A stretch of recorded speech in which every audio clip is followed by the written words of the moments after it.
નમસ્કાર વિદ્યાર્થી મિત્રો, આપણે સામાજિક વિજ્ઞાનનું 18મું પ્રકરણ ભાવ વધારો અને ગ્રાહક જાગૃતિ ભણી રહ્યા છીએ. જેમાં આગળના ભાગની અંદર આપણે ગ્રાહક સુરક્ષાના ઉપાયોમાં અ વિભાગ જે હતો, ખાસ કરીને ગ્રાહક અદાલતો, એમાં જિલ્લા ફોરમ, રાજ્ય ફોરમ અને રાષ્ટ્રીય ફોરમ એ ત્રણની આપણે ચર્ચા કરી ગયા. હવે બ મુદ્દો છે ગ્રાહક મંડળો અથવા તો ગ્રાહક સુરક્ષા પરિષદો.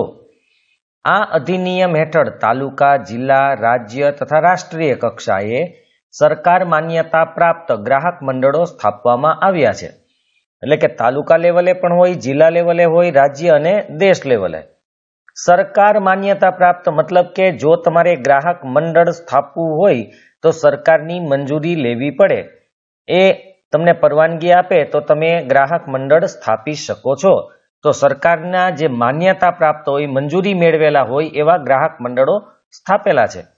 આ ગ્રાહક મંડળો કે પરિષદો બિન રાજકીય અને બિન ધંધાકીય ધોરણે ગ્રાહકો દ્વારા સ્વૈચ્છિક રીતે રચાયેલા ગ્રાહક મંડળો છે. એટલે કે આપણામાંથી જ લોકોએ રચેલા હોય. એ બિન રાજકીય એટલે કે એમાં કોઈ પણ પોલિટિકલ કે રાજકીય પક્ષ હોતો નથી અને બિન ધંધાકીય કોઈ પણ જાતના પૈસાના વ્યવહાર વિના ફ્રી મફત સેવા આપે છે અને ગ્રાહકોમાંથી જ આ મંડળ બનેલું હોય.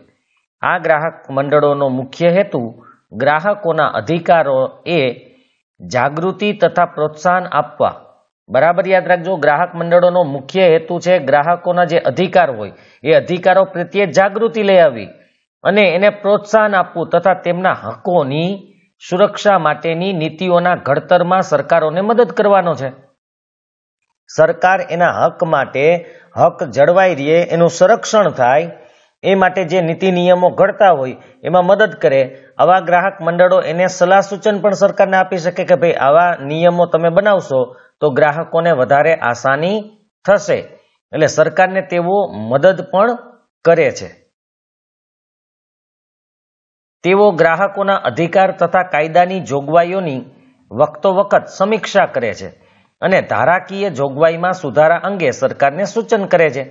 એટલે કે ગ્રાહકોના જે અધિકાર હોય અને એના માટે જે કાયદાઓ બનેલા હોય એની વખતો વખત એટલે કે અમુક સમયના અંતરે સમીક્ષા કરે, એનું અવલોકન કરે. મતલબ કે એ કાયદા બરાબર છે કે નથી, એમાં સુધારાની જરૂર છે કે નથી, એની સમીક્ષા કરી અને જો એને સુધારા વધારા કોઈ લાગે તો સરકારને સલાહ સૂચન પણ કરી શકે છે. આ ગ્રાહક મંડળો ગ્રાહક જાગૃતિ ઝુંબેશ રૂપે ગ્રાહક શિક્ષણ આપે છે. બરાબર યાદ રાખજો, ગ્રાહકોને જાગૃત કરવા માટે, સજાગ કરવા માટે એક ચળવળ ચલાવે છે અને એ ચળવળમાં એ ગ્રાહક શિક્ષણ એટલે કે ગ્રાહકોને બધી વસ્તુથી માહિતગાર કરે છે. તેમાં ગ્રાહકોના અધિકાર એટલે કે લોકોને સમજાવે કે ભાઈ ગ્રાહકોને કયા કયા અધિકારો મળેલા છે, એમની કઈ કઈ ફરજો છે, વિવિધ પ્રકારે થતા શોષણ તેનાથી કેવી રીતે બચી શકાય. એટલે કે ગ્રાહકોનું કઈ રીતે શોષણ થાય છે અને એનાથી કેવી રીતે આપણે બચી શકીએ, એની કાયદેસરની જોગવાઈઓ જેવા મુખ્ય વિષયો પર માર્ગદર્શન પૂરું પાડે છે. આ ગ્રાહક મંડળો કે સંગઠનો દ્વારા ગ્રાહક સુરક્ષા, ઇનસાઇટ, ધી કન્ઝ્યુમર, ગ્રાહક મંચ જેવા માસિક, દ્વિમાસિક મેગેઝિનો કે સામયિકો પ્રકાશિત કરીને ગ્રાહક જાગૃતિ ફેલાવવાનું કાર્ય કરી રહ્યા છે. હવે જે જોગવાઈઓ કરતા હોય, માની લો કે શોષણને અટકાવવા માટે માર્ગદર્શન તો આપે જ છે, એ ઉપરાંત આવા મંડળો કે સંગઠનો શું કરે, જાગૃતિ ફેલાવવા માટે, લોકોને જાગૃત કરવા માટે અમુક મેગેઝિન હોય કે સામયિક હોય, એ માસિક અથવા દ્વિમાસિક. માસિકનો મતલબ છે દર મહિને પ્રગટ થાય. એટલે કે 12 મહિનાના 12 મેગેઝિન તમને આવે, તમારે એનું લવાજમ ભરવાનું હોય એટલે દર મહિને એક આવે. દ્વિમાસિક હોય, 2 મહિને એકવાર આવે એટલે કે વર્ષમાં 6 આવે અને એની અંદર કેવી કેવી રીતે લોકોને છેતરતા હોય એની બધી વાત કરેલી હોય, એનાથી બચવા માટે શું કરવું જોઈએ, કયા નવા કાયદાઓ આવેલા છે, એ બધી વાત એમાં લખવામાં આવે છે અને ગ્રાહકની ફરિયાદોનું નિવારણ લાવવામાં મદદરૂપ થાય છે. આવા ગ્રાહક મંડળોનો મુખ્ય ફાયદો એ જ છે કે જો તમને કોઈ પ્રોબ્લેમ હોય તો એ પ્રોબ્લેમનું સોલ્યુશન લઈ આવવાનું કાર્ય આ ગ્રાહક મંડળો કરે છે. હવે આપણે ક મુદ્દો જોવાનો છે, જાહેર વિતરણ પ્રણાલી PDS પબ્લિક ડિસ્ટ્રીબ્યુશન સિસ્ટમ. જાહેર વિતરણ પ્રણાલી મારફત એટલે દ્વારા વાજબી ભાવની દુકાનો દ્વારા નિયમિતપણે સારી ગુણવત્તાવાળો માલ નિયત જથ્થામાં રાહત દરે અનાજ કે અન્ય વસ્તુઓ પૂરી પાડે છે, જે થકી એટલે કે જેના વડે ગરીબ ગ્રાહકોને ખુલ્લા બજારમાં વધુ ભાવ લેવાના હલકી જાતના ગુણવત્તાવાળા માલ સામાન કે ઓછી માત્રામાં મળતી ચીજ વસ્તુઓ દ્વારા થતા શોષણથી બચાવે છે. આપણે આગળ પણ વાત કરી ગયા હતા કે જાહેર વિતરણ પ્રણાલી, જેને આપણે રેશન કાર્ડ વાળી જે સિસ્ટમ કહીએ છીએ, તે તો વ્યાજબી ભાવની જે દુકાનો છે ત્યાં એને નિયમિતપણે એટલે કે દર મહિને અમુક જથ્થામાં માલ કે ચીજ વસ્તુ મળતી હોય છે. સારી ગુણવત્તાવાળો માલ હોય એ આપણે કહી શકીએ, બાકી કેવો હોય છે એ તો જે લેતા હોય એને ખબર હોય છે, પણ સારી ગુણવત્તાવાળો માલ મળે છે, નિયત જથ્થામાં મળે છે, એટલે કે એમાં વજનમાં કે કોઈ ગોલમાલ કરવામાં આવતો નથી. રાહત દરે એટલે ઓછા પૈસાએ, હા એ ચોક્કસ છે કે ઓછા પૈસાએ અનાજ કે અન્ય વસ્તુઓ પૂરી પાડે છે.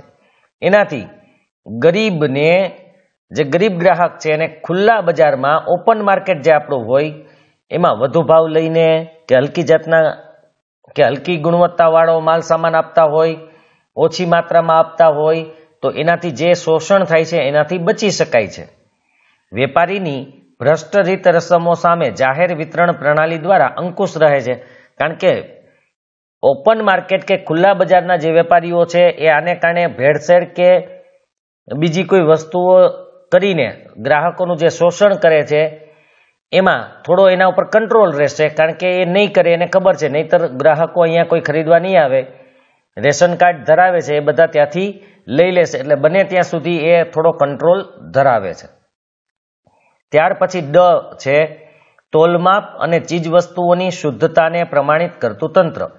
ગ્રાહકોના સ્વાસ્થ્ય અને સલામતીના રક્ષણ અર્થે સરકારે કેટલીક કાયદાધીન એટલે કે કાયદાને આધીન મતલબ કે કાયદાથી બનેલ સંસ્થાઓની રચના કરી છે, જે ઉત્પાદકો દ્વારા તૈયાર થયેલ માલ સામાન વસ્તુઓની ગુણવત્તા અને શુદ્ધતાની તપાસણી ચકાસણી કરીને તેને પ્રમાણિત કરવાનું કાર્ય કરે છે. એટલે કે એ ચેક કરે કે આ આરોગ્યને હાનિકારક નથી કે કોઈ નુકસાનકારક નથી કે આમાં કોઈ ભેળસેળ તો નથી ને, એની ક્વોલિટી બરાબર છે, એનું વજન બરાબર છે. આવી રીતે આપણું સ્વાસ્થ્ય જળવાય, સલામતી માટે સરકારે અમુક કાયદા અનુસાર સંસ્થાઓની સ્થાપના કરી છે. એ લોકો આ બધો ઉત્પન્ન કરેલો માલ સામાન છે એને ચેક કરે, એની ગુણવત્તા ચેક કરે, એની શુદ્ધતા મતલબ કે ભેળસેળ નથી અને એનું જે માપ છે એ બરાબર છે કે નહીં એ બધું ચેક કરવાનું કાર્ય કરે છે. તો આવી કઈ કઈ સંસ્થાઓ છે કે જે આવું ક્વોલિટી કે શુદ્ધતાની ચકાસણી કરે છે, તો એની વાત કરી લઈએ. સૌથી પહેલા છે ISI. ભારત સરકારે ગુણવત્તાનું નિયમન કરવા એટલે કે ક્વોલિટીને બરાબર મેન્ટેન કરી રાખે, બરાબર જાળવી રાખે એટલા માટે ઈસવીસન 1947માં ઇન્ડિયન સ્ટાન્ડર્ડ ઇન્સ્ટિટ્યૂટ એટલે કે ISI નામની સંસ્થા સ્થાપી હતી, જે પાછળથી ઈસવીસન 1986માં બ્યુરો ઓફ ઇન્ડિયન સ્ટાન્ડર્ડ્સ ના નામે ઓળખાય છે. એટલે કે આનું નામ છે એ ચેન્જ કરી નાખ્યું, ISI ની જગ્યાએ BIS કરી નાખ્યું અને એનો લોગો પણ બદલી ગયો. તમે અહીંયા જોઈ શકો છો, આ ISI નો માર્કો હતો, આ BIS નો છે. તો બ્યુરો ઓફ ઇન્ડિયન સ્ટાન્ડર્ડ્સ એ નામથી ઓળખાય છે. એ કામ શું કરે? જે યોગ્ય ગુણવત્તા ધરાવતા વિવિધ ઉત્પાદકોને ISI માર્કો ઉત્પાદકીય ઉપકરણો પર વાપરવાની છૂટ આપે છે. તમે ઘણી બધી વસ્તુ જોઈ હશે જેના ઉપર ISI નો માર્કો હોય, તો એ ISI નો માર્કો એમનેમ ન મળે. એના માટે તમારે તમારી જે વસ્તુ છે એટલે કે જે ઉત્પાદક હોય, કંપની વાળા હોય, એ પોતાની વસ્તુ એને બતાવે, એની પાસે ચેક કરાવે. આ ISI ના જે અધિકારીઓ હોય એને એવું લાગે કે આ વસ્તુ બરાબર છે તો એને માર્કો વાપરવાની છૂટ આપે છે. એને પછી એની નિયમિત અંતરે ચકાસણી કરવામાં આવે કે આમાં કંઈ ભેળસેળ થતી હોય કે હલકો માલ ઉત્પન્ન થતો હોય પહેલા કરતા, તો એની પાસેથી એ માર્કો લઈ પણ શકે છે અને જો વ્યવસ્થિત જ હોય તો એને સતત ચાલુ રાખે છે માર્કો આપવાનું અને એ લોકો માર્કો લગાડે છે. હવે આવા માર્કા લગાડેલી કોઈ પણ વસ્તુ તમે ખરીદો તો એ બધી રીતે બરાબર જ હોય. ત્યાર પછીનો બીજો માર્કો છે એગ માર્ક. આ એગ માર્કનો નિશાની છે, અહીંયા એગ માર્ક એમ લખેલું પણ છે, ઉપર ભારત સરકાર, નીચે ગવર્મેન્ટ ઓફ ઇન્ડિયા. ખેતી પર આધારિત ચીજ વસ્તુ હોય, વન પેદાશ એટલે કે વન્ય પેદાશો હોય, વનમાંથી જંગલમાંથી મળતી કોઈ પ્રોડક્ટ હોય, વસ્તુઓ હોય, બાગાયતી અને પશુ પેદાશોની ગુણવત્તાના માનક એગ માર્ક લગાડવાનો કાયદો ખેતીવાડી ઉત્પન્ન બજાર કાયદો 1937 હતો. આ કાયદો 1937માં બનેલો. ત્યારે ખેતી ઉપર જે પણ ચીજ વસ્તુ ઉત્પન્ન થતી હોય ખેતીમાંથી, કે જંગલની પેદાશો હોય કે બગીચાઓ, જે બગીચાઓ મતલબ કે ફ્રૂટના કે ફળના જે બગીચાઓ વાવવામાં આવતા હોય એમાં, કે કોઈ પશુઓમાંથી બનતી પેદાશ હોય તો એની ક્વોલિટી બરાબર છે કે નહીં એ ચેક કરવા માટે એગ માર્કનો માર્કો આપવામાં આવતો હતો. જો કોઈ વસ્તુ ઉપર એગ માર્કનો માર્કો લગાડેલો હોય તો એ વસ્તુ ગુણવત્તાની દ્રષ્ટિએ શ્રેષ્ઠ ગણાતી. એટલે આ ખેતીવાડી ઉત્પન્ન બજાર કાયદો 1937થી અમલમાં છે. ભારત સરકારના ડિપાર્ટમેન્ટ ઓફ માર્કેટિંગ ઇન્ટેલિજન્સ સંસ્થા એટલે કે DMI દ્વારા એગ માર્ક વાપરવાનો પરવાનો આપવામાં આવે. પરવાનો મતલબ લાયસન્સ. આ એગ માર્ક વાપરવાની જે પરવાનગી છે, મંજૂરી છે, એ DMI આપે છે, એટલે કે ડિપાર્ટમેન્ટ ઓફ માર્કેટિંગ ઇન્ટેલિજન્સ સંસ્થા. જો ગ્રાહકને માર્કા સંબંધી શંકા જાગે તો તે BISના નજીકના પ્રાદેશિક કાર્યાલયમાં ફરિયાદ કરી શકે છે. કદાચ એને લાગે કે ભાઈ આ માર્કો ખોટો છે કે આમાં ગડબડ છે, તો એ BISનું આપણું જે પ્રાદેશિક એટલે કે આપણા પ્રદેશનું જે કાર્યાલય હોય ત્યાં જઈને ફરિયાદ કરી શકે છે. આ ઉપરાંત સોનામાં દાગીનાની ખરીદી વખતે પણ BISના માર્કાની સાથે સોનાની શુદ્ધતાનો નંબર, દાખલા તરીકે 916 એટલે કે 22 કેરેટ સોનાની શુદ્ધતા દર્શાવતું માર્ક સાથે હોલમાર્ક કેન્દ્રનો લોગો. અહીંયા તમે જોઈ શકો છો, આ 916 એટલે 22 કેરેટ છે. આમાં જુદા જુદા તમને ચિહ્નો દેખાય છે. અહીંયા જે દેખાય છે આ હોલમાર્કનું નિશાન છે. તો આ રીતે સોનાની શુદ્ધતા છે કે નહીં એ દર્શાવવા માટે પણ માર્કા લગાડવામાં આવે છે. એ BIS દ્વારા લગાડવામાં આવે છે. જે એટલે જે તે વર્ષમાં હોલમાર્કિંગ થયું હોય તે વર્ષનું ચિહ્ન. દાખલા તરીકે જે એટલે 2008, અહીંયા જેનો મતલબ 2008 છે. આવી રીતે જુદા જુદા અક્ષર લખેલા હોય એ વર્ષનું સૂચન કરે છે કયા વર્ષમાં આ વસ્તુ બનેલી છે. ઉપરાંત જ્વેલરી બનાવનાર અને વિક્રેતાનો લોગો શુદ્ધતા અને ગુણવત્તાની ગેરંટી આપે છે. જ્વેલરી કોને બનાવી છે, વિક્રેતા વેચનાર કોણ છે, એનો લોગો પણ એમાં લગાડેલો હોય, જેથી આપણને ખબર પડે કે એની ગુણવત્તા કે શુદ્ધતા કેવી છે.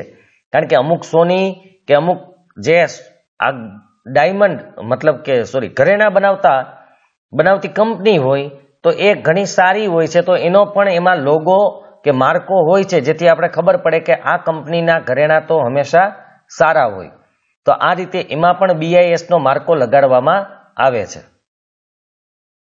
FPO ફૂડ પ્રોડક્ટ ઓર્ડર, એનો માર્કો જામ, આપણે જે ફ્રૂટ જામ કે જે હોય છે એમાં, પછી ફ્રૂટ જ્યુસ, કન કે ટીનમાં, કન નથી અહીંયા પણ કેન છે, કેન એટલે પેલા ડબલા, અથવા ટીનમાં પક નહીં પણ પેક કરેલા ફળો અને શાકભાજીના ઉત્પાદક વસ્તુ ઉપર લગાડવામાં આવે છે.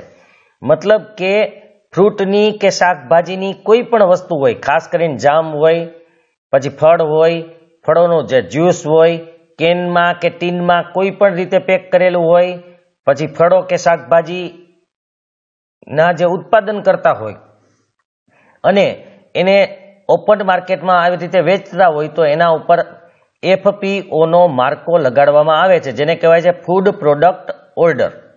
આ માર્કો લગાડવામાં આવે છે.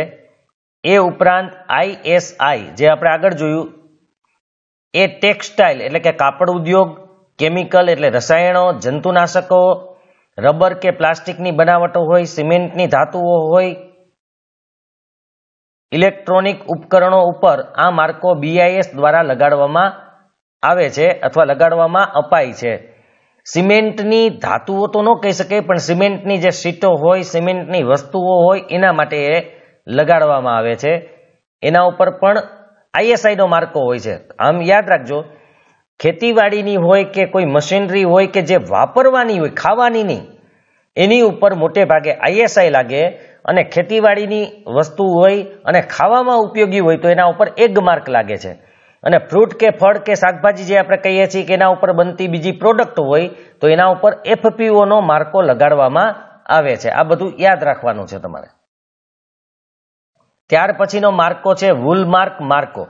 ઊનની બનાવટો અને પોશાકને આપવામાં આવે. જો વૂલ એટલે ઊન, વૂલમાર્ક મતલબ કે ઊનની બનાવટ હોય અને ઊનમાંથી બનાવેલો કોઈ પોશાક કે કપડા કે સ્વેટર કે જે આપણે કહીએ એના માટે વૂલમાર્ક માર્કો લગાડવામાં આવે છે. તો આવો માર્કો લગાડેલો હોય તો એ વસ્તુ સારી જ હોય એમ આપણે માનવાનું છે. MPO meat processing optimizer. આ માર્કો છે એ માંસ, મટનની પેદાશો અને તેમાંથી બનેલ બનાવટોને અપાય છે. માંસ હોય, મટન હોય કે એમાંથી કોઈ પણ ચીજ વસ્તુ બનતી હોય તો એને MPO નો માર્કો અપાય છે. MPO નો માર્કો હોય તો એ ગુણવત્તાની દ્રષ્ટિએ સારું ગણાય. HACCP hazard analysis and critical control point. આ માર્કો છે એ પ્રક્રિયા દ્વારા તૈયાર કરેલા ખોરાકના ઉત્પાદનોને BIS દ્વારા અપાય છે. પ્રોસેસિંગ કરેલા હોય એના માટે છે પ્રક્રિયા. કોઈ પણ વસ્તુ ઉપર પ્રોસેસ કરી એમાંથી કોઈ નવી વસ્તુ બનાવવામાં આવે તો એના માટે HACCP માર્કો લગાડવામાં આવે છે. એ પણ BIS દ્વારા જ આપવામાં આવે છે. ત્યાર પછી છે ECO. આ માર્કો છે એ સાબુ, ડિટર્જન્ટ, કાગળ, લુબ્રિકેટિંગ ઓઇલ, જેને આપણે એન્જિનમાં નાખતા હોય કે કોઈ ઊંજણ ઓઇલ પણ કહેવાય. ઊંજણ કરવા, ઊંઝવા માટે, આમ તો ઊંઘવા નહીં પણ ઊંઝવા, એટલે જેમ કે સાયકલની ચેનમાં પણ આપણે કરતા હોય, વાહનોમાં પણ કરતા હોય, એવા કોઈ પણ, અને વાહનોની અંદર પણ નાખતા હોય એવા લુબ્રિકેટિંગ કોઈ પણ ઓઇલ હોય એ માટે. પછી પેકેજિંગ મટીરિયલ હોય, કોઈ વસ્તુને પેક કરવા માટે જે વસ્તુ વપરાય એના માટે. રંગ રસાયણો હોય, પાવડર કોટિંગ. આપણે ખબર છે ઘણા બધા વાહનોની અંદર ઘણી બધા દરવાજામાં પાવડર કોટિંગ કરે છે, એક જાતનું એક કોટિંગ જ હોય, પડ લગાડવામાં આવે એ. બેટરી, સૌંદર્ય પ્રસાધનો એટલે કે સાજ શણગારના જે સાધનો હોય, લાલી, લિપસ્ટિક ને આપણે જે કહીએ સૌંદર્ય પ્રસાધનો. પછી લાકડાના બદલે વપરાતી કોઈ વસ્તુઓ હોય જેમ કે પ્લાસ્ટિક કે ફાઈબર કે ચામડાની અને પ્લાસ્ટિકની બનાવટોને ISI એટલે કે ઇન્ડિયન સ્ટાન્ડર્ડ બ્યુરો દ્વારા અપાય છે, જે હવે BIS છે. પહેલા ISI હતું, હવે BIS છે. પણ આ ISI કે BIS છે એ ECO નો માર્કો આપે છે. ખાસ કરીને સાબુ, ડિટર્જન્ટ, કાગળ કે ઓઇલ હોય, પેકિંગ મટીરિયલ હોય, રંગ રસાયણો હોય કે સૌંદર્ય પ્રસાધનો હોય કે લાકડાની જગ્યાએ કોઈ પણ ચીજ વસ્તુ વાપરતા હોય તો એ બધાને ECO નો માર્કો અપાય છે. એનો માર્કો અહીંયા છે જ. તો આ બધા આપણે અત્યાર સુધી વાત કરી એ બધી આપણા દેશની સંસ્થાઓ હતી જે જુદા જુદા માર્કાઓ આપે છે. હવે આપણે વાત કરવાની છે આંતરરાષ્ટ્રીય કક્ષાએ આવેલી સંસ્થાઓની. આંતરરાષ્ટ્રીય કક્ષાએ સંસ્થાઓ, એમાં આંતરરાષ્ટ્રીય કક્ષાએ બે આંતરરાષ્ટ્રીય સંગઠનો સ્ટાન્ડર્ડાઇઝેશન એટલે કે ગુણવત્તા માનક એટલે કે ગુણવત્તાની ચકાસણી કરે, ચેક કરનારા, એની કામગીરી કરી રહી છે. એક છે ISO. તમે ઘણી જગ્યાએ જોયું હશે. ISO નું પૂરું નામ છે ઇન્ટરનેશનલ સ્ટાન્ડર્ડાઇઝેશન ઓર્ગેનાઇઝેશન, જેનું મુખ્ય મથક જીનીવામાં છે, જેની સ્થાપના 1947માં થઈ હતી. એટલે યાદ રાખવું સહેલું છે.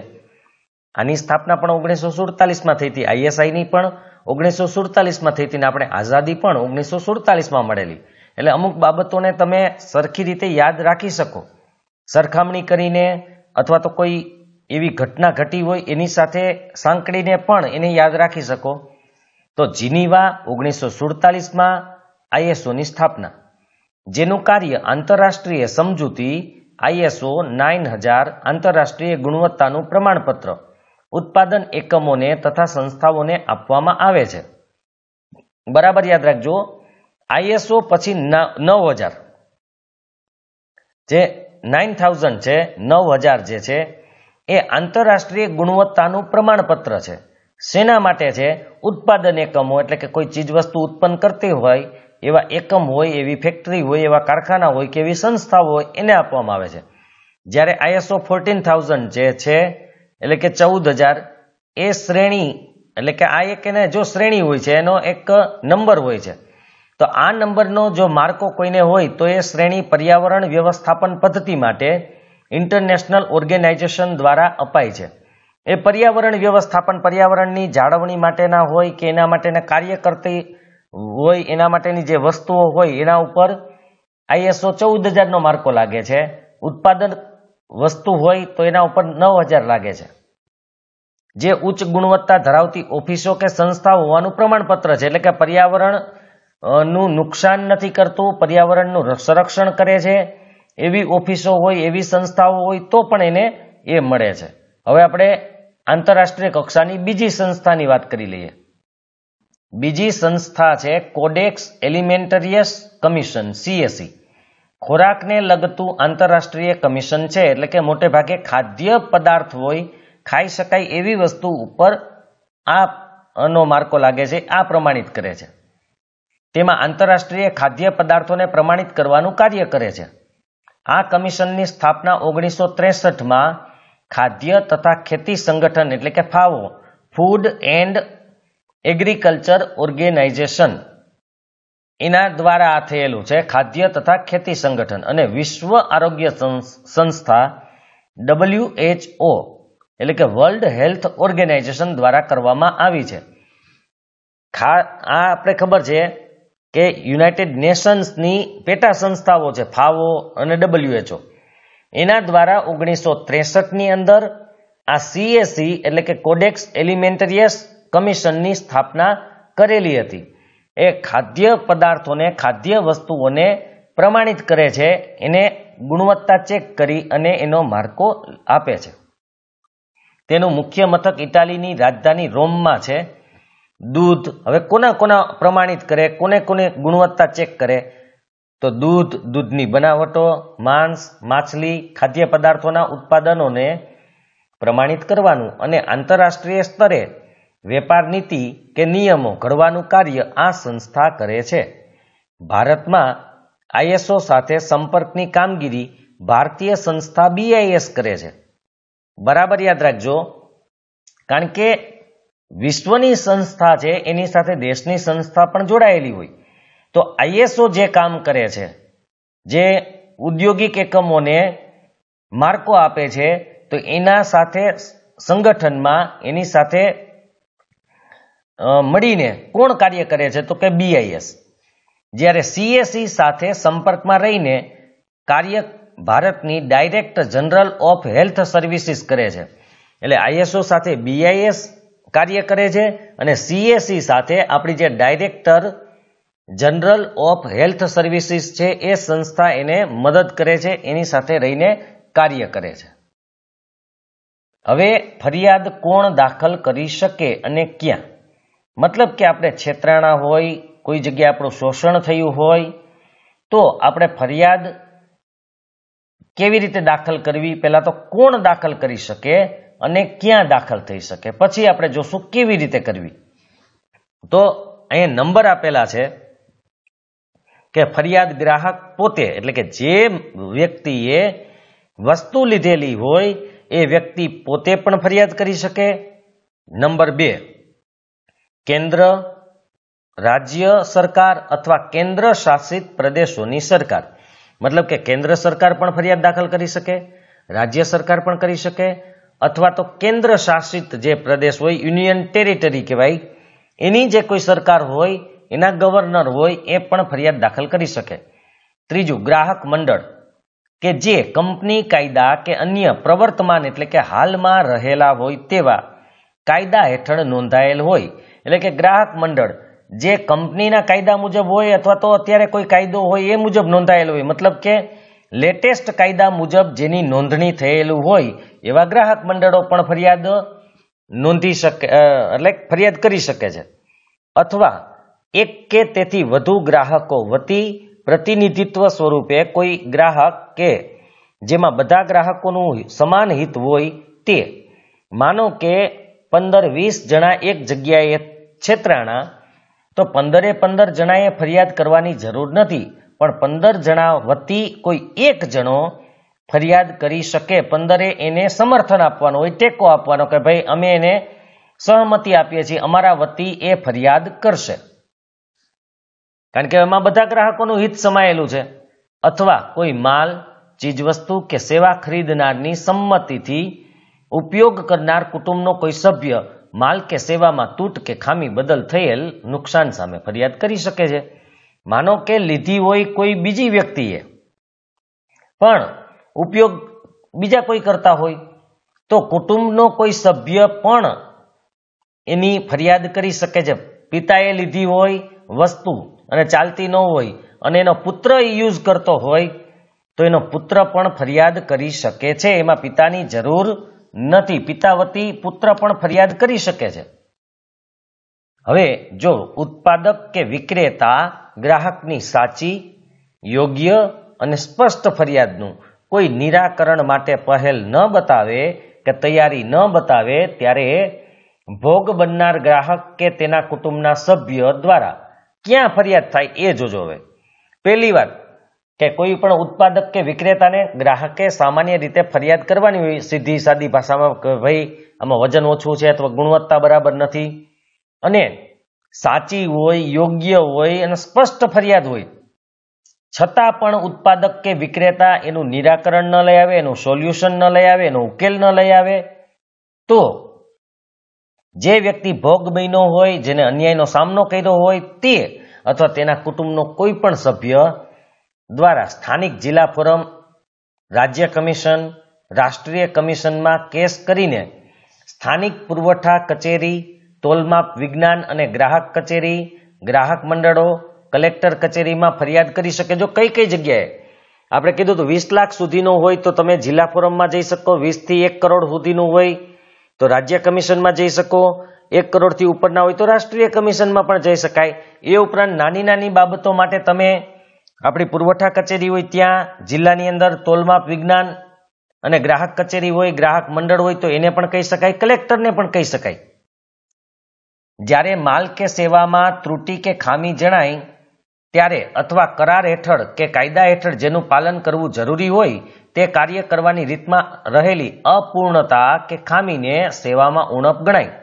એટલે કે સેવા કે વસ્તુ ક્યારે બરાબર નથી, તો માલ કે સેવામાં ત્રુટિ કે ખામી ત્યારે કહેવાય તમને લાગે જોઈને કે ભાઈ આ બરાબર નથી, અથવા તો તમે એના માટે જે કરાર કર્યો હોય, જેમ કે મકાન ખરીદતી વખતે કોઈ કરાર હોય કે ભાઈ આટલું બાંધકામ કે આવી રીતે કરવું, અને એ શરતોનું પાલન ન થયેલું હોય તો પણ એને ઉણપ ગણાય, ખામી ગણાય.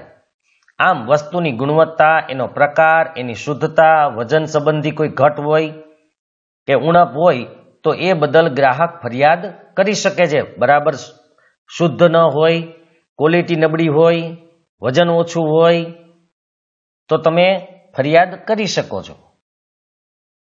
હવે ફરિયાદ કેવી રીતે કરવી? તો ફરિયાદની અરજી સરળ, સ્પષ્ટ, સાદી સરળ ભાષામાં ટાઈપ કરીને કે હસ્તાક્ષરમાં કે ઈમેલથી થઈ શકે. બરાબર જોજો, તમે સાવ સાદી સીધી ભાષામાં, કોઈ એમાં અલંકારિક ભાષા વાપરવાની જરૂર નથી. સાવ સ્પષ્ટ કે ભાઈ મેં માલ લીધો તો એમાં આ ખામી જણાય છે, મને એ બદલી આપતા નથી કે કોઈ જવાબ આપતા નથી. સાવ સીધા સાદા થોડાક શબ્દો લખવાના, બાકી 2-3 વાક્ય ન ચાલે, પણ આ તો આ રીતે. અને તમે ટાઈપ પણ કરી શકો, હસ્તાક્ષર એટલે કે હાથે લખેલા અક્ષરોએ પણ ચાલે છે. જો કોર્ટમાં વકીલ મારફતે કેસ કરવો હોય ત્યારે સોગંદનામું કરવું પડે છે, કારણ કે વકીલ દ્વારા જો કેસ લડવો હોય તો પહેલા સોગંદનામું કરવું પડે કે ભાઈ મેં આ વસ્તુ લીધી હતી અને એ બદલી આપતા નથી કે કોઈ જવાબ આપતા નથી, એની હું તમને ખાતરી આપું છું. એના માટેના જે પુરાવાઓ હોય, સાબિતી હોય, એ પણ એને આપવી પડે. અરજીમાં અરજદારનું નામ, એનું સરનામું, એનો સંપર્ક નંબર એટલે કે ફોન નંબર કે ટેલિફોન નંબર કે મોબાઈલ નંબર હોવો જોઈએ. ફરિયાદનું વિગતપૂર્ણ વર્ણન, મેં કીધું એમ કે શેની ફરિયાદ છે, કઈ વસ્તુ લીધી હતી, ક્યારે લીધી હતી, એમાં શું તકલીફ છે, તમે એને કીધું તો એને શું જવાબ આપ્યો, બધું. ફરિયાદ માટેના કારણો સ્પષ્ટ લખવા કે ફરિયાદ શા માટે કરવી પડી, કારણ કે એને કોઈ ઉકેલ ન લઈ આવ્યા એટલા માટે, તો એ પણ લખવાનું હોય. આરોપ સંદર્ભે એટલે કે તમે એના ઉપર જે આરોપ લગાવ્યો હોય, વસ્તુની તકલીફ હોય, તમને જે પ્રશ્ન હોય એનો જે તમે આરોપ લગાડ્યો હોય એના જે કોઈ આધાર પુરાવા કે દસ્તાવેજો હોય તેની પ્રમાણિત નકલો બીડવી. પ્રમાણિત નકલ એટલે જેને આપણે ટ્રુ કોપી કહીએ છીએ, અથવા તો એટેસ્ટેડ કોપી જેને કહેવાય ખરી નકલ. તો એ ખરી નકલ મતલબ કે તમારે જે A1 ગ્રેડના ઓફિસર હોય અથવા તો સ્કૂલના પ્રિન્સિપાલ પાસે પણ તમે કરાવી શકો, કે એવા અધિકારીઓ હોય એને ગેજેટેડ ઓફિસર કહેવાય, એની પાસે પણ સિક્કો મરાવી શકો. તમારે શું કરવાનું હોય કે એના જે પણ કાગળિયા હોય એના ઓરિજિનલ કાગળિયા લઈ જવાના ને એક ઝેરોક્સ લઈ જવાની, અને તમે ઓરિજિનલ કાગળ બતાવશો એટલે જે ઓફિસર હોય એ ઝેરોક્સની અંદર સાઇન કરી અને લખી દેશે ટ્રુ કોપી અથવા તો ખરી નકલ છે આ, એટલે કે સાચી છે. તો એ બીડવાના છે, પણ ક્યારેય મૂળ પુરાવા આપવાના નથી. મતલબ કે ઓરિજિનલ કાગળ ક્યારેય અરજીમાં દેવાના નથી, નહીં તો તમારી પાસે પછી કોઈ ઓરિજિનલ આધાર નહીં રહે અને ઝેરોક્સ એની પછી તમારી પાસે હોય એ ન ચાલે. બિલની કાચી કે પાકી રસીદ બીડવી, જે પણ આપી હોય, બિલ હોય, બિલની પહોંચ હોય તો એ, જો પેમેન્ટ ચેકથી કર્યું હોય તો તેની વિગત પણ લખવી કે ભાઈ આ બેંકનો ચેક હતો, ચેક નંબર આટલો હતો, આટલા રૂપિયાનો હતો. વિક્રેતાએ કરેલી શરતો, જાહેર ખબરની નકલ, ગેરંટી કે વોરંટી કાર્ડ, પેમ્ફલેટ્સ કે પ્રોસ્પેક્ટર્સની નકલ બીડવી. હવે ખાસ તમે ખબર હશે કે ઘણી વખત જે શરતો કરેલી હોય તો એના માટેના કાગળ હોય તો એ, નહીતર એડવર્ટાઇઝ જોઈને તમે ગયા હોય ને એડવર્ટાઇઝમાં જે પ્રમાણે કીધું હોય એ પ્રમાણે ન હોય તો એ પણ તમે જોડી શકો. એનું ગેરંટી કે વોરંટી કાર્ડ હોય તો એ પણ સામેલ કરી શકો. પેમ્પલેટ્સ એના હોય અથવા પ્રોસ્પેક્ટર્સ હોય જે ખાસ કરીને બિલ્ડિંગ બનાવતા હોય તો એના પણ તમે જોડી શકો કે ભાઈ આમાં આવી રીતે બિલ્ડિંગ બતાવેલી, આટલી આટલી સુવિધાઓ, આટલી લંબાઈ પહોળાઈ બધું હતું, એ મુજબ નથી, તો એ પણ તમે જોડી શકો છો. અરજી સાથે માંગેલ વળતરના દાવાની રકમ અનુસાર નિયમ મુજબ ફી ભર્યેથી જે તે ગ્રાહક ફોરમમાં કોર્ટમાં ફરિયાદ દાખલ થઈ શકે. આપણે ખબર છે રાજ્ય હોય, જિલ્લા હોય કે રાષ્ટ્રીય લેવલની કોઈ પણ અદાલત હોય, ફોરમ હોય, એમાં તમારે ચોક્કસ ફી ભરવી પડે. એ ફી ભર્યા પછી તમે તમારી ફરિયાદ દાખલ કરી શકો છો. ગ્રાહક ફરિયાદ થવાનું કારણ ઉદ્ભવે તેના 2 વર્ષમાં ફરિયાદ દાખલ કરી શકાય. મતલબ કે મેં એક વસ્તુ આજે લીધી અને મને ખામી લાગી અને દુકાનદારે મને કોઈ જવાબ ન આપ્યો તો હું આજથી 2 વર્ષ સુધીમાં ક્યારેય પણ ફરિયાદ કરી શકું. પણ 2 વર્ષ લીધા પછીના 2 વર્ષ થઈ જાય પછી તમે ફરિયાદ કરી શકતા નથી. માનો કે ઘણીવાર એવું બને કે આપણે વસ્તુ લઈ આવ્યા, 1 વર્ષ વાપરીને પછી આપણને લાગે ખામી છે તો પણ તમે ફરિયાદ કરી શકો છો. બરાબર યાદ રાખજો, ફરિયાદ થવાનું કારણ ઉદ્ભવે તેના 2 વર્ષમાં, એટલે કારણ થયા પછી 2 વર્ષ સુધી તમે ફરિયાદ કરી શકો છો. કોઈ પણ ગ્રાહક સંબંધી ફરિયાદ કરવા કે કાયદા અંગે વિશેષ માહિતી મેળવવા કે માર્ગદર્શન માટે ગુજરાત રાજ્યની હેલ્પલાઇન ટોલ ફ્રી નંબર 18-233-0222 અને રાષ્ટ્રીય કક્ષાએ હેલ્પલાઇન નંબર 1811-4000 ઉપરથી માહિતી મેળવી શકે છે કે માર્ગદર્શન લઈ શકે છે.